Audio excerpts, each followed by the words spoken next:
El olor a papel viejo y a cuero curtido era la única fragancia que Clara Valdés, a sus 23 años, podía llamar suya. Sus dedos, finos y manchados por la tinta de historias ajenas, se deslizaban con una reverencia casi sagrada sobre el lomo de un incunable del siglo XVI. Cada grieta en la piel del libro era una herida que ella sabía sanar, cada página amarillenta un alma que podía devolver a la vida.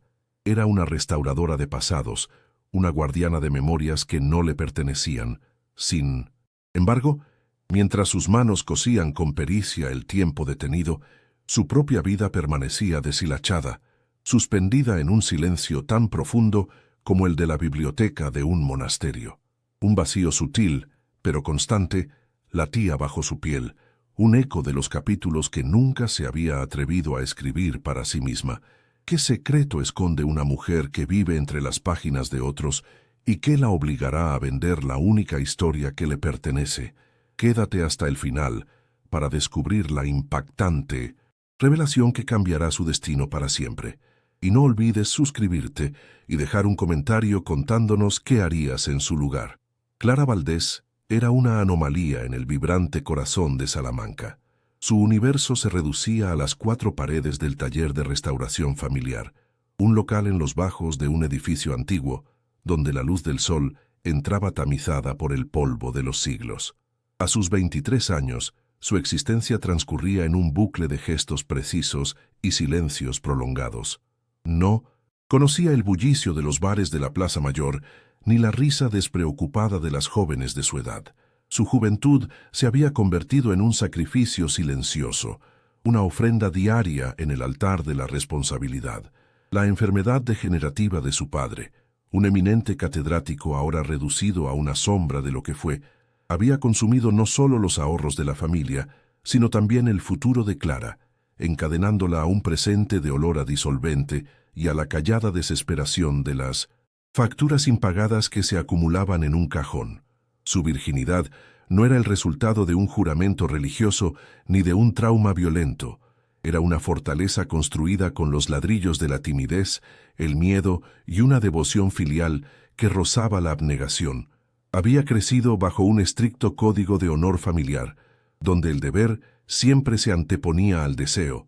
El mundo exterior, con sus complejidades y sus riesgos emocionales, le parecía un territorio hostil y desconocido. Los hombres eran como esos libros extraños en idiomas que no comprendía, fascinantes desde la distancia, pero aterradores en su posible contenido. Así, había protegido su cuerpo y su corazón con el mismo celo con que protegía los frágiles manuscritos, manteniéndolos intactos, puros, pero también sin leer, sin vivir. Su pureza era su escudo, pero también la prueba irrefutable de su aislamiento, la página en blanco de una vida que aún no había comenzado. Cada noche, cuando el taller quedaba en penumbra y el único sonido era el lejano murmullo de la ciudad, Clara se permitía soñar. Tomaba entre sus manos novelas de amores turbulentos, de pasiones que desafiaban imperios y de mujeres valientes que rompían sus cadenas por un instante de libertad. Leía sobre besos robados en jardines iluminados por la luna y sobre caricias que prometían la eternidad. Y al cerrar el libro, el contraste con su propia realidad era un golpe sordo en el pecho. Ella era la espectadora, la eterna curadora de las pasiones de otros, mientras las suya propia yacía latente, sepultada bajo capas de obligaciones y miedos. Se sentía como un fantasma en su propia existencia, una figura etérea que se movía entre reliquias, convirtiéndose poco a poco en una de ellas, hermosa, intacta y terriblemente sola, olvidada por el presente. La opresión no llegaba en forma de gritos ni de órdenes, sino en el peso del silencio durante las cenas, en la mirada cansada de su madre y en el sonido del respirador de su padre que llenaba la casa por las noches. El taller, que en su infancia fue un refugio mágico lleno de tesoros y del aroma del pegamento de arroz que preparaba su abuelo, se había transformado en su jaula dorada.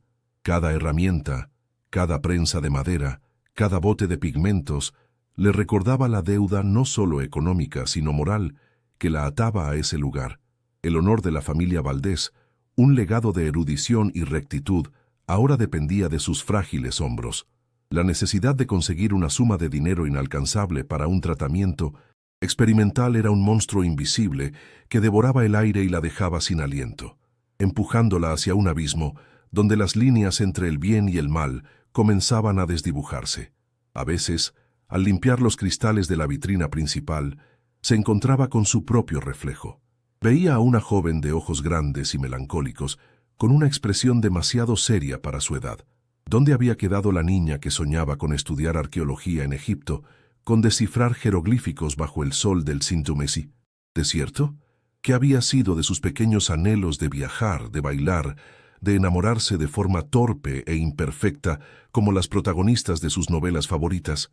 La mujer del reflejo era una extraña, una versión de sí misma moldeada por la necesidad y el sacrificio. Había aceptado su papel con una dignidad silenciosa, pero en el fondo de su alma una pequeña voz se rebelaba, gritando que aquella vida no era la suya, que estaba viviendo la continuación de una historia familiar que la estaba borrando, convirtiéndola en una nota a pie de página en el gran libro de su propio linaje. El punto de quiebre llegó una mañana de martes, con la crueldad de la luz ordinaria filtrándose por la ventana. No fue un evento dramático, sino una simple carta con un sello oficial. El rechazo final de la ayuda del seguro, la última puerta cerrándose con un portazo burocrático. El papel temblaba en sus manos, y con él todo su mundo. El silencio del taller ya no era pacífico, sino ensordecedor. Un vacío que amplificaba el tic-tac de un reloj que marcaba un tiempo que se agotaba. La cifra necesaria para el tratamiento de su padre apareció en su mente, grabada a fuego, una cantidad obscena, imposible, inalcanzable por medios honrados. Fue en ese instante, rodeada de las historias de reyes y santos que había salvado, cuando una idea oscura, prohibida y desesperada, comenzó a tomar forma en su mente. Una transacción, un último sacrificio, la venta de lo único verdaderamente suyo que le quedaba. La ciudad de Salamanca, con su piel de piedra dorada y su alma de sabiduría antigua, era para Clara un laberinto de muros que no conducían a ninguna salida. Para los miles de estudiantes que abarrotaban sus calles, la ciudad era una promesa de futuro, un hervidero de vida, risas y libertad. Para ella, sin embargo, era un museo viviente donde su propia existencia se había convertido en una pieza de exhibición más, inmóvil y catalogada. Observaba el mundo a través del cristal polvoriento del escaparate del taller, viendo pasar parejas de enamorados y grupos de amigos, sus voces un eco de una vida que le estaba vedada. La majestuosidad de la catedral y el prestigio de la universidad no eran para ella símbolos de grandeza, sino recordatorios constantes del peso de un legado que la aplastaba, una herencia de honor y erudición que ahora la encadenaba a un presente sin aire. El hogar de los Valdés era una extensión del taller, una penumbra perpetua donde el olor a trementina se mezclaba con el antiséptico aroma de los medicamentos. El silencio era el habitante principal de la casa, un silencio denso, pesado, que solo se rompía por el siseo rítmico y metálico del concentrador de oxígeno de su padre. Cada objeto parecía anclado a un pasado glorioso que ya no existía. Los retratos de sus antepasados en las paredes, con sus miradas severas y juzgadoras. La biblioteca personal de su padre, ahora intacta y silenciosa, sus lomos de cuero acumulando una fina capa de polvo. Clara se movía por las estancias como una sombra, sintiendo que no caminaba sobre madera, sino sobre las expectativas no cumplidas y los sueños rotos de 3 generaciones, cada paso una profanación de la quietud sagrada de aquel mausoleo familiar. Su madre, Elena, gobernaba aquel pequeño reino de sombras con una eficiencia silenciosa y una voluntad de hierro forjada en la resignación. Su amor por Clara era innegable, pero se manifestaba como una fuerza controladora, una constante supervisión de sus deberes y su comportamiento. No había gritos, solo miradas cargadas de significado, suspiros que eran sentencias y frases envueltas en una falsa preocupación que escondían un mandato. ¿No crees que ese vestido es demasiado sencillo, hija? Debes cuidar tu aspecto. decía mientras le ajustaba el cuello, su tacto una jaula sutil. Elena veía en su hija la última oportunidad de salvación, un activo valioso que, bien gestionado, podría asegurar la supervivencia de la familia.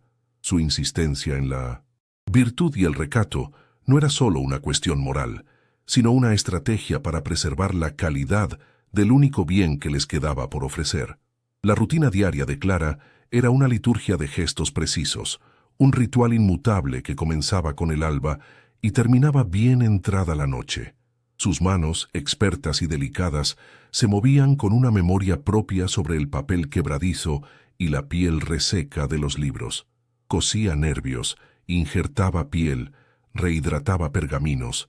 Cada restauración era un acto de devoción, un pequeño milagro que le permitía escapar momentáneamente de su propia ruina. Pero el taller, su refugio, era también su celda. Las herramientas que tanto amaba, plegaderas de hueso, bisturíes afilados, prensas de tornillo, se habían convertido en los instrumentos de su condena. Mientras devolvía la integridad a las historias de otros, la suya se fragmentaba un poco más cada día, las páginas de su juventud arrancadas por la implacable necesidad de mantener a flote un barco que se hundía sin remedio. La presión financiera era una presencia física, un nudo en la garganta de Clara que le dificultaba respirar. Por las noches, cuando todos dormían, se encerraba en el pequeño despacho con la caja de metal donde guardaban las facturas. Las cifras bailaban ante sus ojos, frías, impersonales, crueles. El coste de los medicamentos, las visitas de los especialistas, la hipoteca del local que amenazaba con devorarlos, y sobre todo, el presupuesto del tratamiento experimental, una suma astronómica que representaba su única y desesperada esperanza.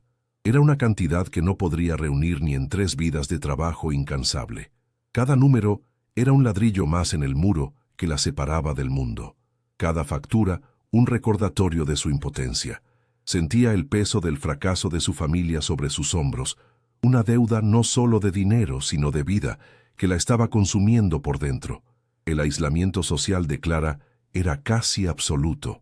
Las pocas amigas que había tenido en el instituto habían seguido sus propios caminos. La universidad, viajes, noviazgos, sus vidas, compartidas en fragmentos luminosos a través de las redes sociales, parecían pertenecer a otra galaxia. En las raras ocasiones en que se cruzaba con alguna por la calle, la conversación era un ejercicio de torpeza y evasivas.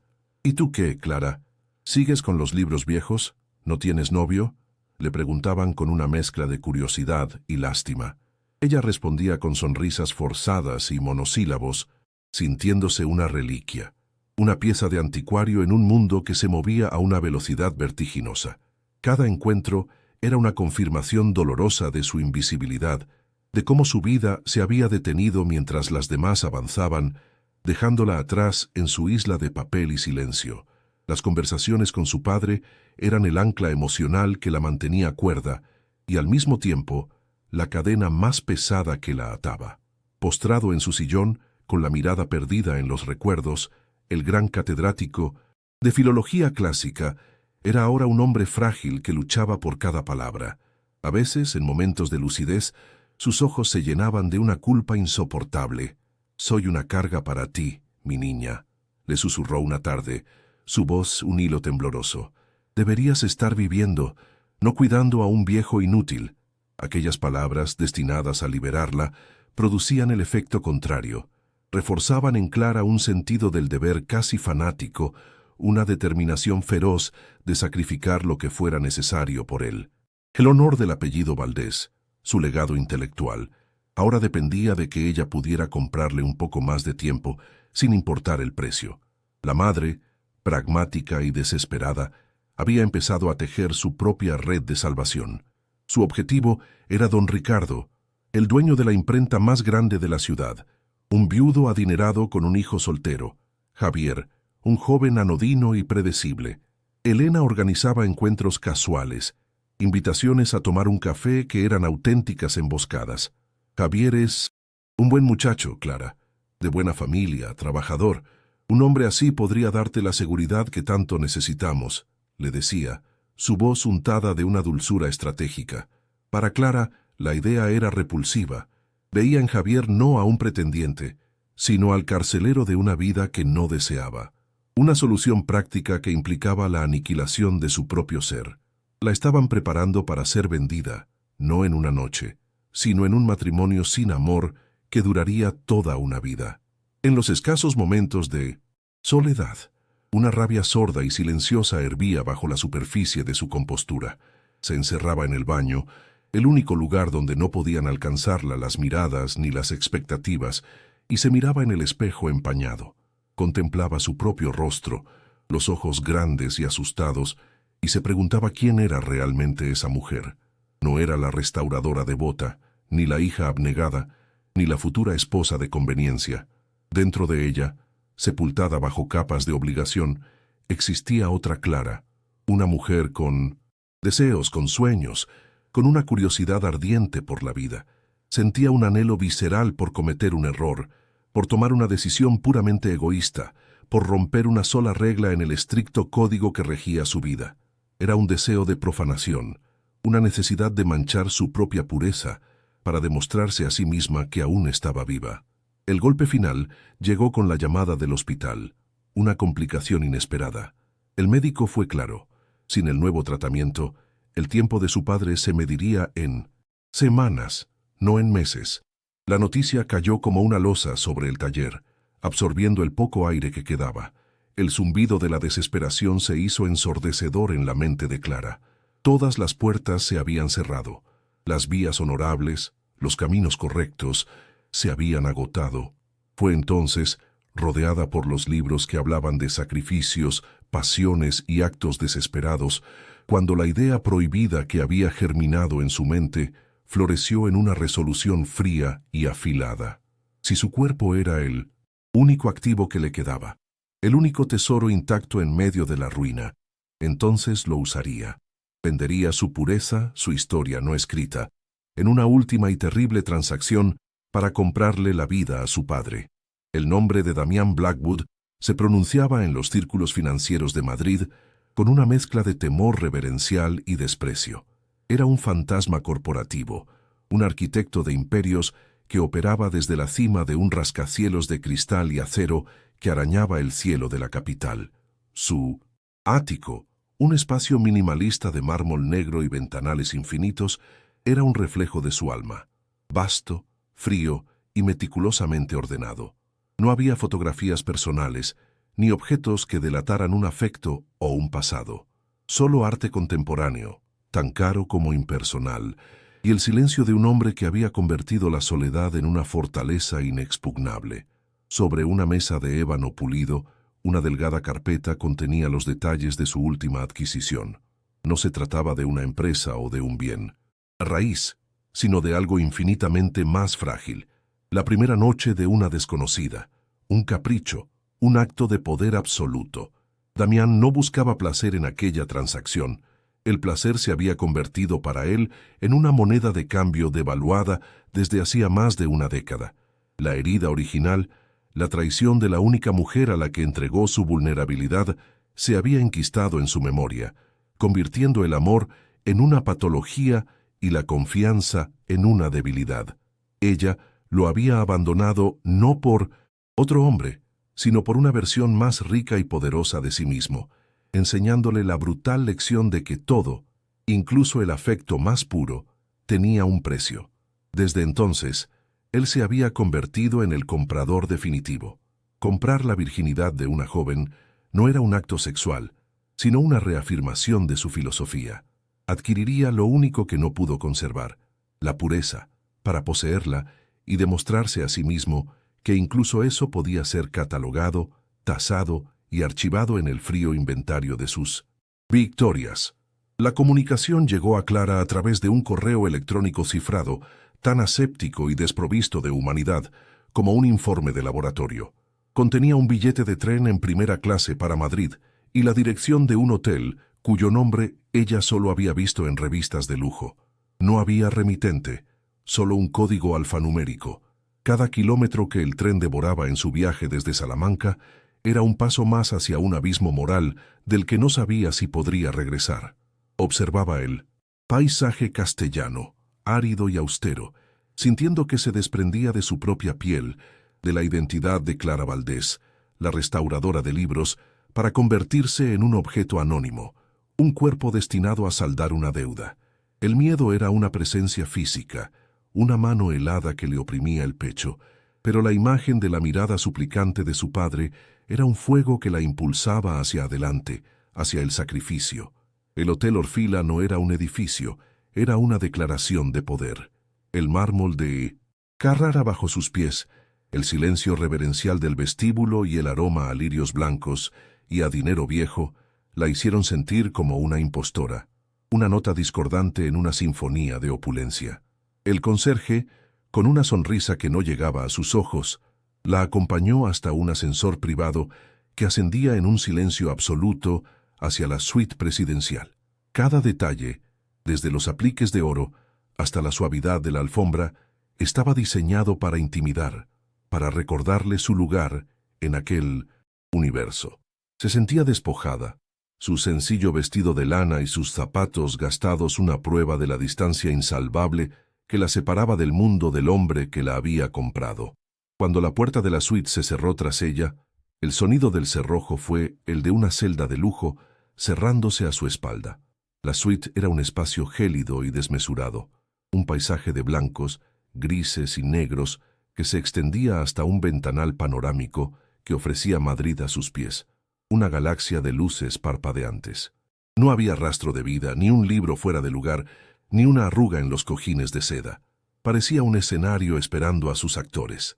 Clara se quedó inmóvil en el centro de la sala, sin atreverse a tocar nada, sintiendo que su mera presencia contaminaba la esterilidad del lugar. El aire estaba cargado de una expectativa pesada, de la inminencia de un encuentro que redefiniría su existencia para siempre. Caminó descalza sobre la alfombra, la suavidad una caricia extraña y lujosa, y se acercó al cristal. Abajo la vida de la ciudad bullía, ajena a la transacción que estaba a punto de consumarse en las alturas, en aquel limbo entre el cielo y el infierno. El sonido de la puerta al abrirse la hizo sobresaltar. Se giró y lo vio. Damián Blackwood no entró en la habitación. La conquistó con su sola presencia. Era más alto de lo que había imaginado, con una complexión atlética que el traje de corte perfecto no podía disimular. Su cabello oscuro estaba peinado hacia atrás con una precisión milimétrica y su rostro, de rasgos afilados y aristocráticos, parecía esculpido en granito. Pero fueron sus ojos los que la paralizaron. De un gris tan profundo que parecían absorber la luz, la escrutaron sin un ápice de emoción, con la distancia analítica de un científico examinando un espécimen. No había deseo en su mirada, ni siquiera curiosidad, solo una fría evaluación, un cálculo de valor que la hizo sentir desnuda, tasada y terriblemente vulnerable. El silencio se estiró entre ellos, denso y cargado de un poder que emanaba por completo de él. Él fue el primero en romperlo, y su voz la recorrió como una corriente de aire helado. «Buenas noches, señorita Valdés», dijo. Su tono era grave, mesurado, y la formalidad del saludo era más intimidante que cualquier vulgaridad. Se movió hacia el bar con una fluidez depredadora, sirviéndose un whisky sin ofrecerle nada a ella. El gesto era deliberado, una forma de establecer la distancia, de subrayar que ella no era una invitada, sino parte del servicio. «¿Ha tenido un buen viaje?», preguntó sin mirarla, una pregunta vacía de interés real. Clara sintió la garganta seca, las palabras atascadas. Solo pudo asentir levemente, un movimiento casi imperceptible. Se sentía como un personaje secundario en la obra de su propia vida, una figurante sin guión frente al protagonista absoluto que controlaba cada luz, cada sombra y cada silencio de aquel escenario. Mientras él se movía por la estancia, con la ciudad iluminada a su espalda, como un reino conquistado, Clara, con su instinto de restauradora, buscó la imperfección, la grieta en aquella fachada de poder absoluto, y la encontró. Observó la tensión en su mandíbula, un músculo contraído que delataba un control férreo. Vio la forma en que sus nudillos se blanquearon por un instante al sujetar el vaso de cristal tallado, como si contuviera una fuerza que amenazaba con desbordarse. Y sobre todo, percibió en sus ojos grises, por un fugaz segundo, cuando se cruzaron con los suyos, no solo frialdad, sino un abismo de soledad tan profundo y desolador como el que ella misma albergaba en su interior. Aquel hombre no era un monolito de poder, era una ruina magníficamente conservada, un mausoleo de un dolor antiguo que había decidido blindar en lugar de sanar. Damián, por su parte, se encontró con algo que no esperaba. Había anticipado lágrimas, un miedo tembloroso, o quizás una falsa coquetería. En cambio, encontró una quietud digna. Los ojos de Clara no se apartaron de Mudecindo. Los suyos lo observaban con una inteligencia serena, con una curiosidad que parecía trascender el miedo. No había sumisión en su postura, sino una especie de resignación valiente, como si estuviera enfrentando un destino inevitable, con la entereza de una heroína trágica de los libros que él sabía que ella restauraba.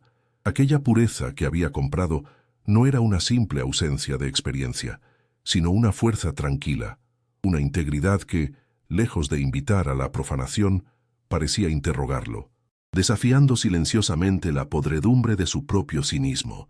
Por primera vez en muchos años, sintió una fisura en el hielo que rodeaba su corazón, una incómoda punzada de algo que no supo identificar. El primer contacto concluyó con un gesto que selló la extraña naturaleza de su pacto. Damián dejó su vaso en la barra y se acercó a ella, deteniéndose a una distancia que era a la vez íntima y respetuosa. No la tocó, simplemente la miró fijamente durante un largo instante, y en ese silencio se libró una batalla invisible. «La noche acaba de empezar», dijo finalmente, su voz un susurro que era a la vez una promesa y una sentencia. «Tómese su tiempo. El baño está preparado. No hay prisa». Se dio la vuelta y caminó hacia una de las puertas de la suite, desapareciendo en la penumbra de otra habitación. La dejó sola de nuevo, suspendida en aquel limbo de lujo y terror, con el eco de sus palabras resonando en el aire. La tensión no se había roto, simplemente había cambiado de forma, convirtiéndose en la antesala de un acto que los marcaría a ambos para siempre. El dinero reposaba en una cuenta bancaria, un fantasma silencioso que garantizaba el tratamiento de su padre, pero la paz que Clara esperaba no llegaba. Al contrario, su santuario de papel y cuero se había convertido en un escenario contaminado por el recuerdo.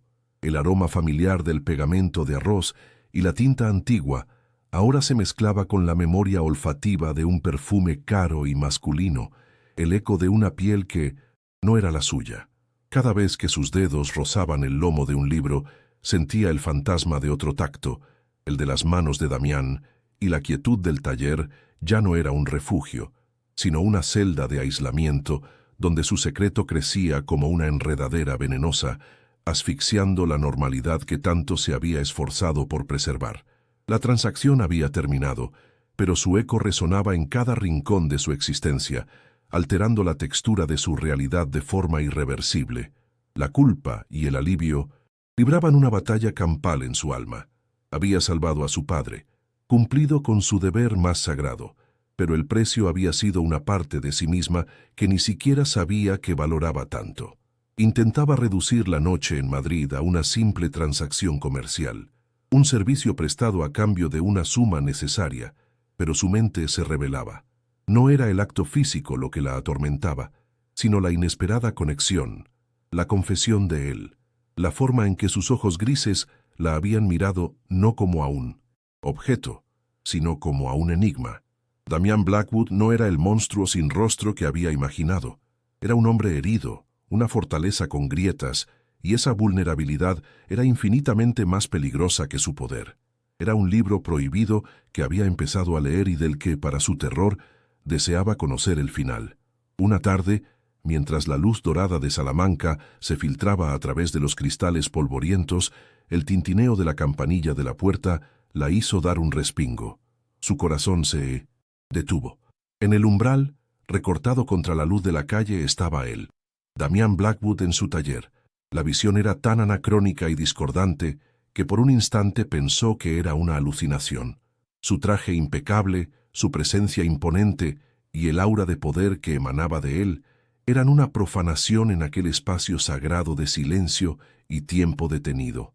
Era un depredador en un santuario, un rascacielos de acero y cristal erigido en mitad de una ruina romana. Sus mundos no solo chocaban, uno estaba a punto de devorar al otro, y Clara sintió que el suelo bajo sus pies, hecho de siglos de tradición y honor, comenzaba a resquebrajarse. Él no entró con la arrogancia que ella esperaba.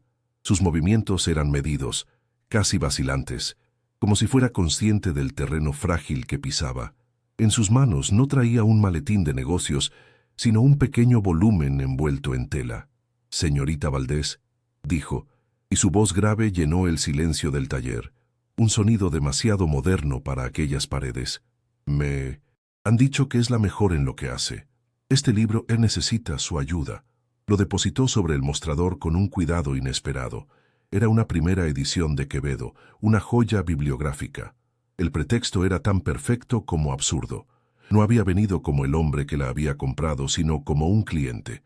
Una farsa tan elaborada que la desarmó por completo, dejándola sin guión, sin defensas, frente al director de una obra que solo él parecía comprender. La rabia, fría y afilada, se abrió, paso a través del miedo. ¿Cómo se atrevía? ¿Cómo osaba invadir su mundo, manchar su único refugio con su presencia? Quería gritarle, echarlo, arrojarle aquel libro a la cara y exigirle que la dejara en paz, que se conformara con el pedazo de alma que ya le había arrebatado. Pero las palabras no salieron. Se limitó a mirarlo con una frialdad que esperaba que lo hiriera, tratando de reconstruir los muros que él había derribado. «Déjelo ahí. Le haré un presupuesto», respondió. Su voz un hilo de hielo. Trató de enfocar su atención en el libro, de analizar profesionalmente los daños en la encuadernación, pero era imposible. El aire entre ellos vibraba con todo lo no dicho, con la memoria de una noche que ambos pretendían ignorar y que, sin embargo, lo dominaba todo. Damián no pareció afectado por su hostilidad.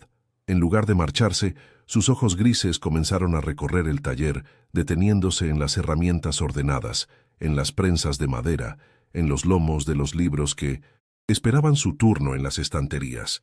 Era la mirada de un coleccionista, pero no de objetos, sino de mundos. «Es un lugar fascinante», comentó en voz baja, casi para sí mismo. «Un lugar donde el tiempo se detiene». Luego, su mirada volvió a ella, a sus manos manchadas de tinta. «Usted no repara objetos, ¿verdad? Usted salva historias». La frase la golpeó con la fuerza de una revelación. Él no solo la veía, la comprendía de una manera que nadie lo había hecho antes, y eso, más que su dinero o su poder, era lo que la aterrorizaba profundamente. El encuentro terminó tan abruptamente como había comenzado. Él asintió, como si hubiera encontrado la respuesta a una pregunta que no había formulado, y se dirigió a la puerta. «Esperaré su llamada», dijo sin más, y desapareció dejando el libro de Quevedo sobre el mostrador como una prueba tangible de su visita, un ancla que lo ataba a su realidad. Clara se quedó inmóvil, con el corazón latiéndole desbocado en el pecho. El aire del taller parecía más denso, cargado con su presencia ausente. No había venido a reclamar nada, no había hecho ninguna insinuación. Su visita había sido un acto de reconocimiento, una declaración silenciosa de que la transacción no estaba cerrada. Había abierto una puerta que ella creía sellada para siempre y la había dejado sola con la terrible elección de si cruzarla o no. Los días siguientes fueron una tortura. El libro de Quevedo permanecía sobre la mesa de trabajo, un objeto acusador, un emisario de un mundo que la atraía y la repelía a partes iguales. Intentaba concentrarse en sus otras restauraciones, pero sus manos temblaban y su mente divagaba. Se encontraba releyendo las mismas líneas una y otra vez, incapaz de encontrar el refugio que los libros siempre le habían ofrecido. Su santuario se había vuelto inseguro. Cada vez que sonaba la campanilla, su corazón daba un vuelco, esperando y temiendo verlo de nuevo. Se odiaba por esa anticipación, por la debilidad que sentía, por el anhelo de volver a sentir aquella peligrosa mezcla de miedo e intensidad que solo él le provocaba. Estaba perdiendo el control, no solo de su vida, sino de sus propios y más profundos deseos. Las intrusiones de Damián se volvieron más sutiles, pero constantes. Un correo electrónico preguntando por el estado del libro. Un mensaje de texto con un enlace a un artículo sobre manuscritos medievales que pensó que podría interesarle. Cada contacto era una gota de agua que erosionaba sus defensas, una prueba de que no había sido un capricho pasajero para él. Él estaba rompiendo sus propias reglas de desapego, invirtiendo tiempo y atención en ella de una manera que iba más allá de cualquier contrato. Clara se encontraba esperando esos mensajes, revisando su teléfono con una ansiedad que nunca había conocido. Se sentía como la protagonista de una de sus novelas, atrapada en una trama de la que no podía escapar, arrastrada por una corriente que la alejaba de la orilla segura de su vida anterior. Su dilema moral se agudizó hasta convertirse en un dolor físico, una presión constante en el pecho. Había vendido su cuerpo para salvar a su familia, un acto que podía justificar como un sacrificio necesario. Pero ahora, al responder a sus mensajes, al permitirle entrar en su mente, sentía que estaba vendiendo su alma, y esta vez, no por necesidad, sino por deseo. La imagen de su padre, recuperándose lentamente gracias al dinero de Damián, se superponía con la del propio Damián, un hombre que representaba todo aquello contra lo que había sido educada: el poder, la riqueza material, un mundo cínico y transaccional. ¿Cómo podía sentirse atraída por la fuente de su propia vergüenza? ¿Cómo podía desear al hombre que era el símbolo viviente de su caída? Una noche su teléfono sonó. No era un mensaje, era una llamada. El nombre de Damián, que había guardado con un seudónimo, brilló en la pantalla. Dudó, con el pulgar suspendido sobre el botón de aceptar. Sabía que si contestaba, estaría cruzando otra línea. Pero lo hizo. Su voz, sin la barrera del texto, era aún más íntima, un susurro grave que parecía hablarle directamente al oído. No preguntó por el libro. «¿Cómo está su padre?», preguntó él, y la pregunta la desarmó por completo. Era un golpe bajo, una muestra de interés genuino que derribó sus últimas defensas. Hablaron durante casi una hora, no sobre libros ni sobre negocios, sino sobre la soledad, sobre el peso de las expectativas y sobre la sensación de vivir una vida que no sentían como propia. La conversación la dejó temblando, con una sensación de vértigo.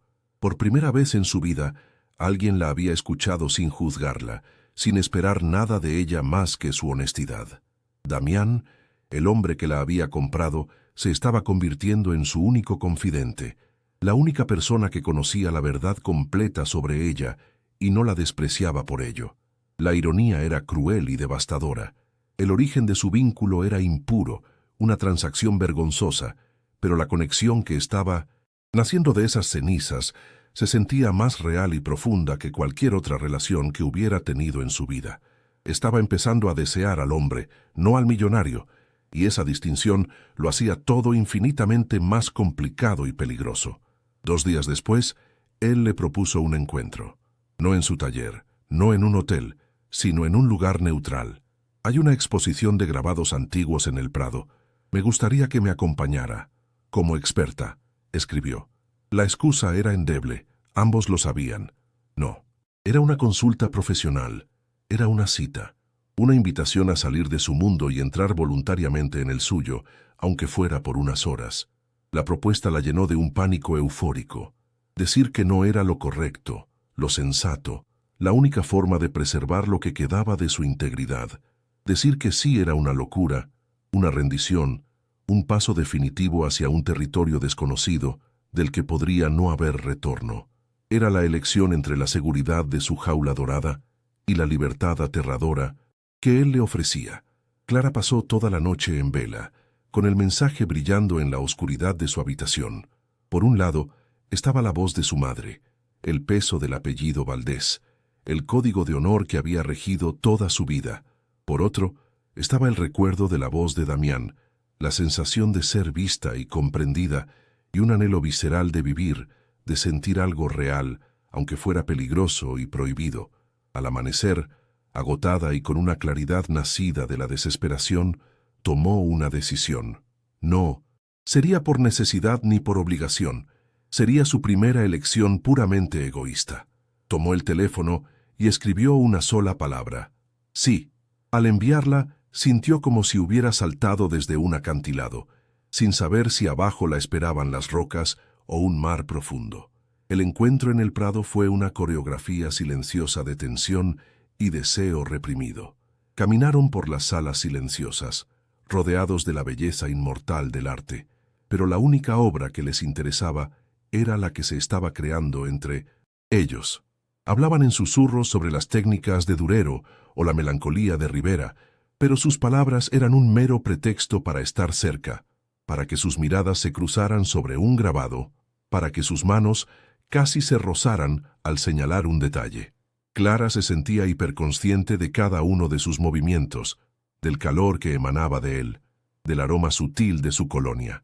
Por primera vez, no se sentía como un objeto comprado, sino como una mujer deseada. Y la sensación era tan embriagadora como aterradora, despertando partes de sí misma que no sabía que existían. En un momento, mientras observaban un retrato de Goya, Damián se inclinó hacia ella, su aliento rozando su oreja. «Mire sus ojos», susurró. «Hay tanta soledad en ellos, como si estuviera atrapado detrás de un cristal, viendo pasar la vida sin poder tocarla». No estaba hablando del retrato, estaba hablando de sí mismo, y por extensión, de ella. Le estaba ofreciendo otra pieza de su alma rota, una confesión de su propia jaula, dorada. Clara se giró para mirarlo, y la distancia entre sus rostros se redujo a apenas unos centímetros. Podía ver las finas líneas alrededor de sus ojos grises, la tensión en su mandíbula. El mundo a su alrededor se desvaneció. Solo existían ellos dos, suspendidos en un silencio cargado de electricidad, al borde de algo irreversible. Pero el momento se rompió. Damián dio un paso atrás, como si se hubiera quemado, y un atisbo de su antigua máscara de frialdad volvió a su rostro. La vulnerabilidad había sido demasiado grande. El resto de la visita transcurrió en una tensión casi insoportable, una mezcla de anhelo y frustración. Cuando la acompañó a la estación de Atocha para que tomara el tren de vuelta a Salamanca, el silencio en el coche era más elocuente que cualquier palabra. En el andén, justo antes de que ella subiera al vagón, él le tomó la mano. Su tacto fue breve, apenas un roce, pero envió una descarga eléctrica por todo su cuerpo. «Clara», empezó a decir, pero se detuvo. La dejó ir con una mirada que contenía una tormenta de emociones contenidas, dejándola sola en el tren, con el corazón desbocado y el dilema ardiendo en su interior con más fuerza que nunca. El teléfono vibró sobre la mesa de trabajo, su zumbido una intrusión violenta en la quietud del taller. Era su madre. La voz al otro lado de la línea era falsamente casual, una melodía dulce que escondía un ultimátum. «Cariño, esta noche cenaremos con los Mendoza. Ricardo y su hijo, Javier. Sé una buena chica y ponte el vestido azul, el que te compré». Cada palabra fue un clavo más en su ataúd. No era una invitación, era una sentencia. La estaban exhibiendo, empaquetando, preparándola para la venta a plazos de un matrimonio sin alma. En ese instante, la imagen de la sonrisa insulsa de Javier se superpuso a la de los ojos grises y atormentados de Damián. Una jaula de respetabilidad frente a un abismo de pasión prohibida. La rabia pura y liberadora la inundó. No sería la ofrenda en el altar de la conveniencia familiar. Colgó el teléfono sin despedirse, con un gesto de una finalidad que la sorprendió a sí misma. El corazón le martilleaba en el pecho, no de miedo, sino de una extraña y temeraria euforia. Por primera vez en su vida, el camino del deber se le antojaba más aterrador que el del pecado. Tomó su móvil con manos temblorosas y buscó su número. El nombre en la pantalla era un seudónimo, una mentira para protegerse de una verdad que ya no podía negar. Pulsó el botón de llamar antes de que la cobardía pudiera detenerla. Cuando él contestó, con su voz grave y reconocible, ella no le dio tiempo a hablar. «Voy a Madrid», dijo, su propia voz sonando extraña, firme, como la de otra mujer, una que había estado esperando toda su vida para nacer. «Necesito verte. Ahora». El viaje en tren fue un borrón febril, un purgatorio entre dos mundos. A diferencia de la primera vez, Ya no era un cordero camino del matadero. Ahora era ella quien empuñaba el cuchillo del sacrificio y lo apuntaba directamente al corazón de su antigua vida. Cada kilómetro que la alejaba de Salamanca era un puente quemado, una renuncia a la Clara Valdés que todos conocían. Observaba su reflejo en la ventanilla oscura, y la mujer que le devolvía la mirada tenía los ojos encendidos por una determinación casi salvaje. El miedo seguía ahí, un nudo helado en el estómago, pero ahora estaba mezclado con una sensación de poder embriagadora. Estaba cometiendo el mayor error de su vida, y nunca se había sentido más viva, más dueña de su propio y terrible destino. Cuando la puerta de su ático se abrió, Damián la miró con una sorpresa que rápidamente se tornó en una cautelosa preocupación. No la esperaba. Entró en la estancia como una tormenta, su bolso cayendo al suelo con un ruido sordo. Las palabras brotaron de ella, un torrente incontrolable de acusaciones y dolor acumulado durante semanas. «¿Qué es lo que quieres de mí? ¿Por qué no puedes dejarme en paz?», le espetó, su voz temblando de rabia. «Invadiste mi taller, mi mente, mis sueños.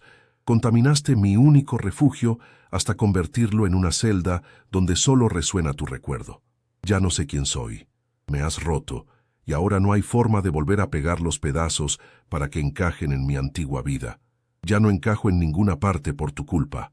Su diatriba continuó, cada palabra una piedra arrojada contra la fortaleza de su compostura. «Pagaste por una noche, ¿no es así? Pues la tuviste. El dinero salvó a mi padre, pero me ha condenado a mí. ¿O es que el precio incluía también mi alma? Creías que podías seguir comprando fragmentos de mi vida, un libro, una conversación, una visita al museo, hasta que no quedara nada que fuera solo mío». Se acercó a él, invadiendo su espacio personal, obligándolo a mirarla a los ojos. «No soy un objeto de tu colección, Damián. No soy una antigüedad rara que puedas adquirir y pulir a tu antojo. El trato se acabó. Así que dime qué demonios quieres, porque esta farsa de cliente preocupado y confidente nocturno me está volviendo loca. No puedo más». Su furia lo golpeó con la fuerza de un impacto físico. Por primera vez, Clara vio cómo la máscara de Damián Blackwood se resquebrajaba por completo. No había arrogancia en su rostro, solo un dolor crudo y desprotegido. «Estás equivocada», susurró él, su voz rota. «No volví a buscarte para seguir comprando. Volví porque desde esa noche el silencio de este lugar me ensordece. Volví porque en tu taller, rodeado de historias salvadas del olvido, sentí por primera vez en una década que yo también podía ser salvado». Dio un paso hacia ella, sus ojos grises suplicantes. «Esa noche, Clara, yo no te quité nada. Fuiste tú quien me devolvió algo. Me hiciste sentir de nuevo, y estoy aterrorizado. Aterrorizado de que si te dejo ir, volveré a ser la ruina que era antes de conocerte». La confesión quedó suspendida entre ellos, vibrando en el aire cargado de electricidad. El poder había cambiado de manos. Él ya no era el depredador, sino la presa, exponiendo su garganta, su herida más profunda, a la mujer que había intentado poseer. Clara lo miró y en el fondo de sus ojos grises no vio a un millonario, sino a un hombre tan perdido y solo como ella. Un torbellino de emociones la sacudió, la compasión, el deseo, una rabia que se transformaba en una ternura dolorosa, y en un impulso que nació de las entrañas, de un lugar más allá de la razón y la moral, acortó la distancia que los separaba y lo besó. Fue un beso de desesperación, un choque de bocas hambrientas, no de placer, sino de un reconocimiento brutal y definitivo de sus almas rotas. El beso se profundizó, convirtiéndose en un acto de rendición mutua. Era un lenguaje febril que ambos entendían a la perfección. Sus manos, que antes habían sanado libros frágiles, ahora se aferraban a la tela cara de su traje, buscando al hombre que se escondía debajo. Él respondió con una urgencia que la dejó sin aliento, su legendario autocontrol hecho añicos. Sus brazos la rodearon, levantándola del suelo como si no pesara nada, y la llevó a través de la estancia en penumbra. No había dominación en su gesto, sino una necesidad desesperada de no romper el contacto, como si temiera que si la soltaba, ella se desvanecería como un sueño.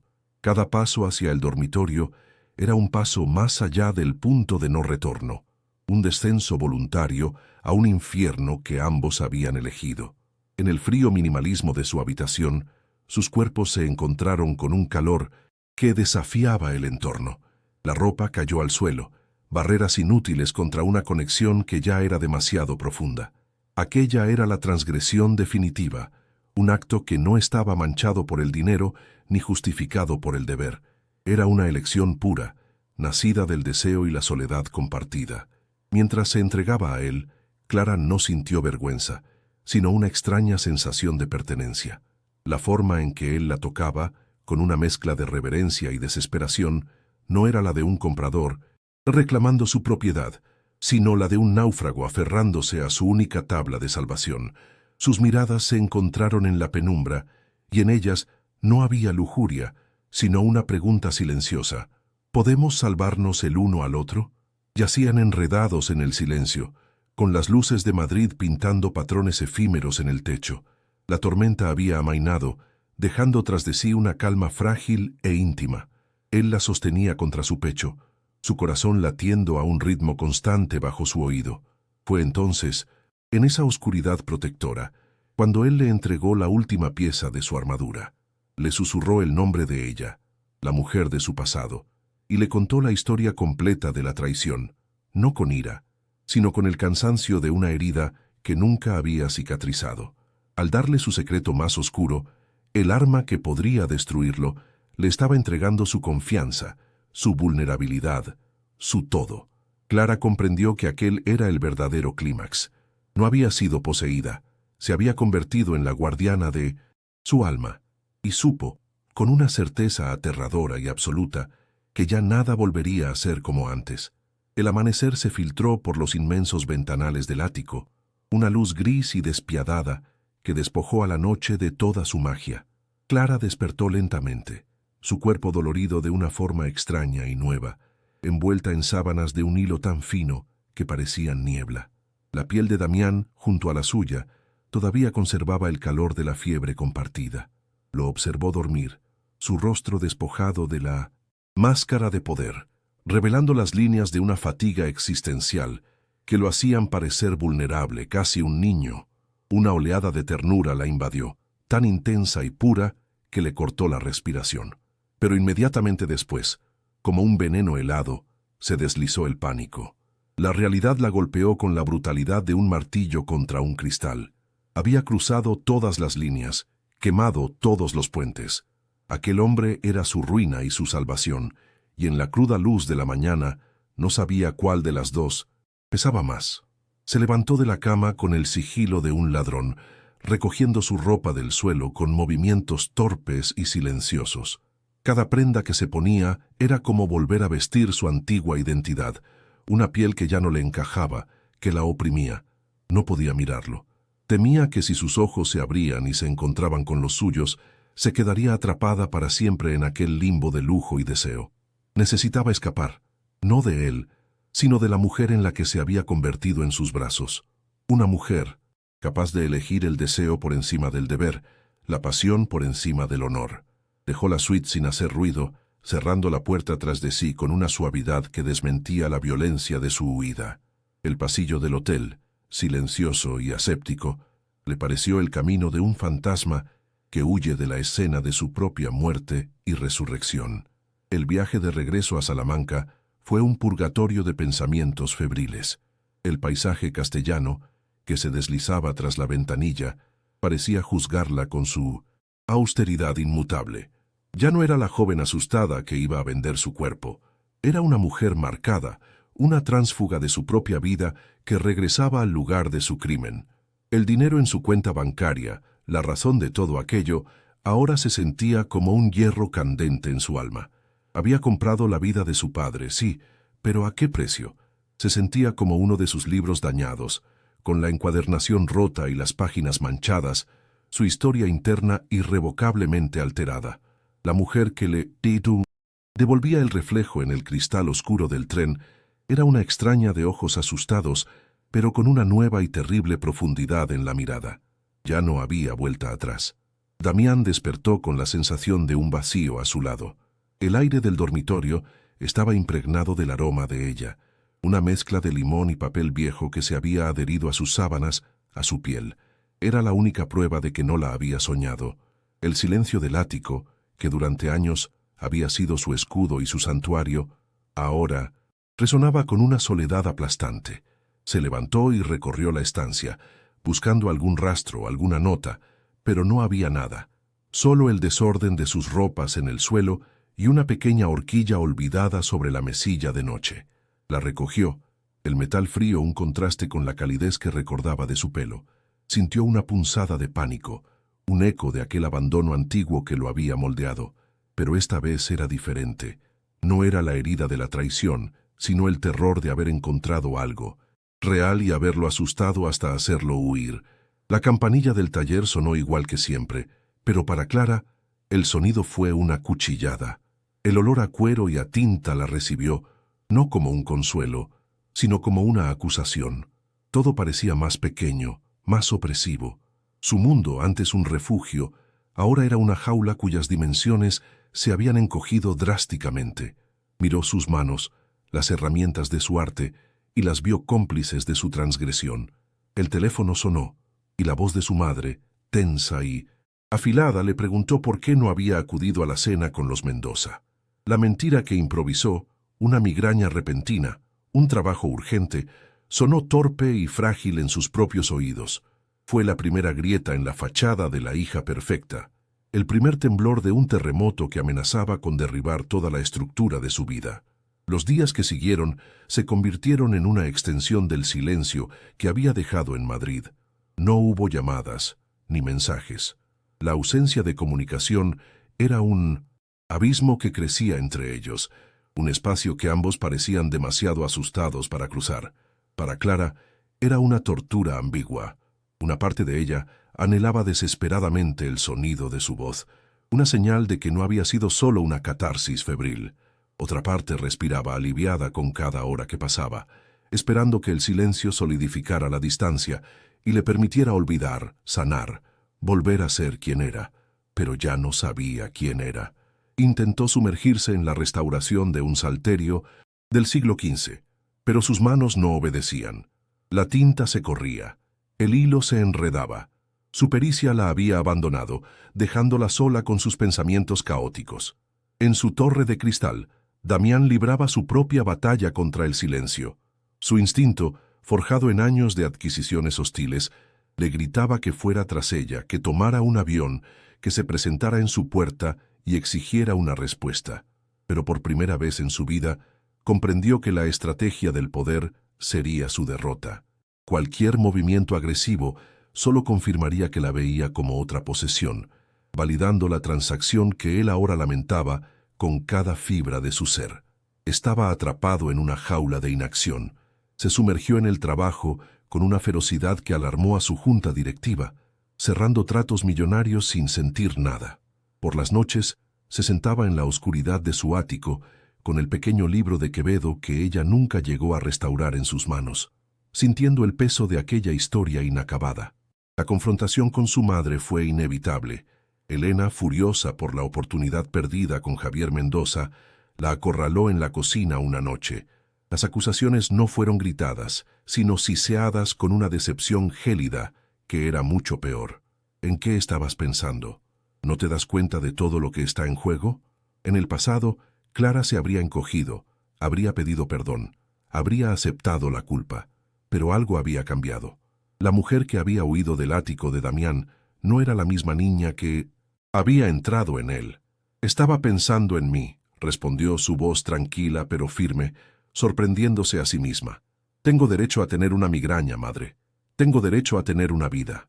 No reveló la verdad, pero defendió su mentira con una dignidad nueva, abriendo una brecha entre ellas, pero al mismo tiempo reclamando un trozo de su propio territorio.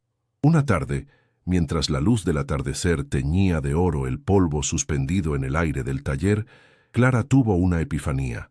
Estaba limpiando las guardas de un viejo ejemplar de El Quijote, un libro sobre un hombre que había confundido la realidad con la ficción.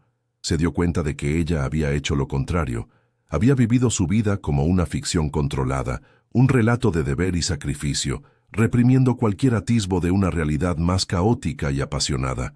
Su noche con Damián, con toda su sordidez y su belleza prohibida, había sido su primer y único acto real. Fue un acto que la había roto, sí, pero como en la técnica japonesa del kintsugi, quizás las fracturas, al ser rellenadas con oro, podían hacerla más fuerte y más valiosa. El miedo no desapareció, pero cambió de forma. Ya no era miedo a lo que había hecho, sino a lo que perdería si no hacía nada más. La separación había sido un desierto necesario, un tiempo de purga y reflexión, pero ya había durado suficiente. El silencio ya no era un espacio para sanar, sino un veneno que estaba matando la frágil conexión que habían forjado. Clara comprendió que no podía vivir en ese limbo, atormentada por el fantasma de lo que podría haber sido. No podía volver a su vida anterior, porque esa vida ya no existía. La única opción era avanzar, caminar hacia el fuego. Tomó el libro de Quevedo que Damián había dejado en su taller, el pretexto de su reencuentro, y lo envolvió cuidadosamente en un paño. No sabía si lo que había entre ellos era un amor imposible o una adicción destructiva, pero estaba decidida a averiguarlo. No volvería a Madrid como una fugitiva, ni como una víctima. Volvería como ella misma, para reclamar su propia historia. El rascacielos de Damián Blackwood se erigía contra el cielo de Madrid como una aguja de obsidiana, un monumento a la ambición y al poder. La primera vez que Clara lo vio, se sintió como un insecto a punto de ser aplastado. Esta vez, sin embargo, mientras cruzaba las puertas giratorias de cristal, no sintió miedo, sino una extraña sensación de calma, la quietud que precede a los actos irrevocables. No se dirigió al ascensor privado que llevaba al ático, sino al de la recepción corporativa. Con cada piso que ascendía, sentía que se desprendía de una capa de su antigua piel.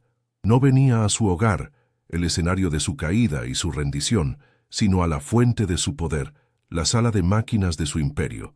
Llevaba el libro de Quevedo en su bolso, su peso un ancla en la tormenta de su decisión, el único testigo de su viaje de ida y vuelta al corazón de la oscuridad.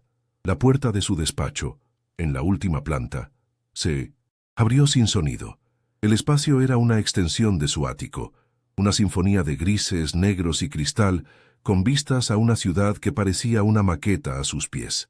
Damián estaba de espaldas, observando su reino, pero se giró al sentir su presencia, como si un hilo invisible los conectara. La sorpresa en sus ojos fue genuina, seguida de una cautela que delató su vulnerabilidad. Clara avanzó por la inmensa alfombra, el silencio solo roto por el suave eco de sus pasos. No dijo nada. Se detuvo frente a su escritorio, una plancha de mármol negro tan vasta como una lápida, y depositó el libro de Quevedo sobre ella. El pequeño volumen, con su piel gastada y su alma antigua, parecía un corazón latiendo en medio de un desierto de hielo, un objeto anacrónico que contenía la única verdad entre ellos dos. Finalmente, su voz llenó el silencio, no con la furia de la última vez, sino con una serenidad que había costado un infierno forjar. «He venido a devolverte esto», dijo, sus ojos fijos en los de él. «No puedo restaurarlo. Hay libros como hay personas que sufren un daño tan profundo que no pueden volver a ser lo que eran. Intentar borrar las cicatrices sería una mentira, una profanación de su historia». Hizo una pausa, dejando que las palabras se asentaran en el aire. «Esa noche creí que me habías roto, y lo hiciste, pero también me rompiste la jaula en la que vivía. Ya no soy la mujer que compraste, Damián. No sé quién soy ahora, pero por primera vez, esa persona me pertenece. Y no está en venta, ni para ti ni para nadie. No a ningún precio». Él la escuchó sin moverse, absorbiendo cada palabra como si fuera un veredicto. La máscara de depredador corporativo se había disuelto, dejando al descubierto al hombre que le había confesado sus miedos en la penumbra. Lentamente, rodeó el escritorio que los separaba, eliminando la barrera de poder que siempre había interpuesto entre él y el mundo. Se detuvo a un paso de ella, sus ojos grises buscando los suyos con una honestidad brutal. «No quiero que vuelvas a ser la que eras», susurró, su voz grave y rota. Tu pureza era un trofeo que quería conquistar para demostrarme que nada era sagrado. Pero tu fuerza, la que nació de tus ruinas, eso es lo único sagrado que he encontrado en mi vida. No te pido que me perdones, solo te pido que no me dejes volver al silencio. Enséñame a leer las historias que no se pueden reparar. No hubo un beso, ni una promesa, ni un abrazo que sellara un final feliz. El momento culminante fue un gesto de una sencillez devastadora. Damián alargó la mano, y no la tocó a ella, sino al libro que reposaba entre ambos. Lo tomó con una delicadeza que Clara reconoció, la misma que ella usaba para tratar las reliquias más frágiles. Lo sostuvo como si contuviera el peso de sus destinos. Esta historia no está terminada, dijo, su mirada una súplica. No sé cómo se escribe el siguiente capítulo, pero ya no quiero tener el control. Ya no quiero ser el único autor.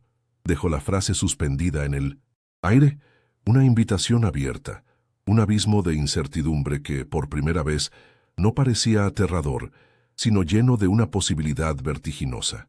Y Clara, la guardiana de historias ajenas, supo que al fin tenía una propia que empezar a escribir. Salió del edificio y la luz de Madrid la recibió, ya no como una amenaza, sino como una promesa. No miró hacia atrás. No necesitaba hacerlo. Sabía que él estaba allí arriba, en su torre de cristal, sosteniendo un libro viejo y dañado, el símbolo de un comienzo imperfecto y real. No todas las historias tienen un final claro. Algunas solo tienen un nuevo principio, una página en blanco esperando la tinta de dos almas que han decidido dejar de tener miedo. ¿Crees que Clara y Damián lograrán construir algo juntos desde las cenizas de su pacto? ¿O están destinados a destruirse? Queremos saber tu opinión. Deja tu comentario aquí abajo. Cuéntanos qué final le darías a su historia y no olvides suscribirte, darle a me gusta y compartir si te ha gustado este viaje emocional. Tu apoyo nos permite seguir creando relatos que te lleguen al corazón.